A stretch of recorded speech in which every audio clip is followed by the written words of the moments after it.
Sandrine Josso est encore sous le choc. La députée à l'Assemblée nationale affirme que Joël Guerriau l'aurait drogué à son insu alors qu'il passait une soirée au domicile du sénateur de Loire-Atlantique. Elle aurait alors quitté précipitamment les lieux, direction l'Assemblée nationale.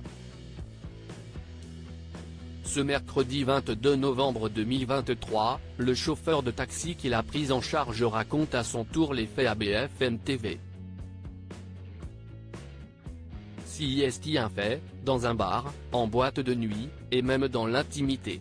De plus en plus de femmes sont malheureusement victimes de prédateurs qui glissent de la drogue dans leur verre. Depuis quelques jours, Sandrine Josso a créé la stupeur en affirmant qu'elle a vécu ce triste scénario de la part d'un collègue. Elle accuse le sénateur Joël Guerriau de l'avoir drogué à son insu le mardi 14 novembre 2023, afin de commettre une agression sexuelle par la suite. La députée a brisé le silence à la télévision, en racontant le déroulement de cette soirée.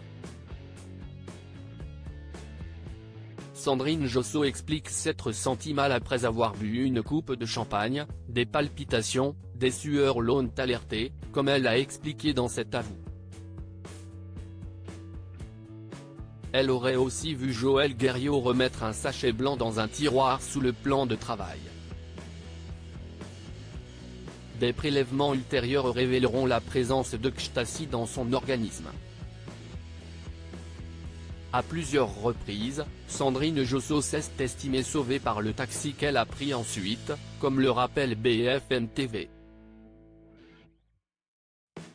Sandrine Josso vraiment mal en quittant le domicile du sénateur. Nos confrères ont pu s'entretenir avec le chauffeur, qui souhaite rester anonyme et estime avoir fait un simple devoir de citoyen.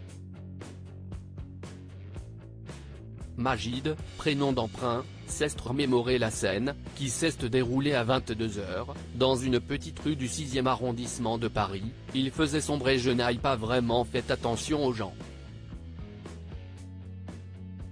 J'ai vu une cliente et un homme à côté qui est venu presque jusque dans la voiture. Il lui a dit bonne soirée. Elle n'a pas répondu. Le début du trajet s'est déroulé en silence, et puis, d'un coup, elle m'a dit, il m'est arrivé quelque chose ce soir, raconte-t-il. Majid a compris qu'elle n'était pas dans son état normal.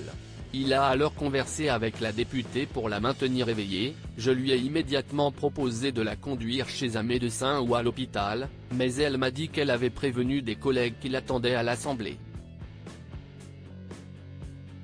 Sauf qu'une fois arrivé près du Palais Bourbon, Majid s'est inquiété de ne voir personne attendre sa cliente. Je lui ai dit que je n'allais pas la laisser toute seule sur le trottoir dans cet état-là, que j'allais attendre avec elle. De toute façon, elle n'était pas en capacité de sortir du véhicule, précise-t-il. Joël Guerriau continue de nier les faits qui lui sont reprochés. Une dizaine de minutes plus tard, un collègue de Sandrine Josso s'est présenté pour la récupérer. La députée a ensuite été prise en charge à l'hôpital Lariboisière. Elle était vraiment mal. Je lui ai dit que ce n'était pas la première fois que je voyais ça. Si est triste. Mais en 2023, il n'y a plus grand-chose qui nous choque, regrette Majid. Joël Guerriau, lui, plaide laxiste via son avocat et nie en bloc les accusations de Sandrine Josso.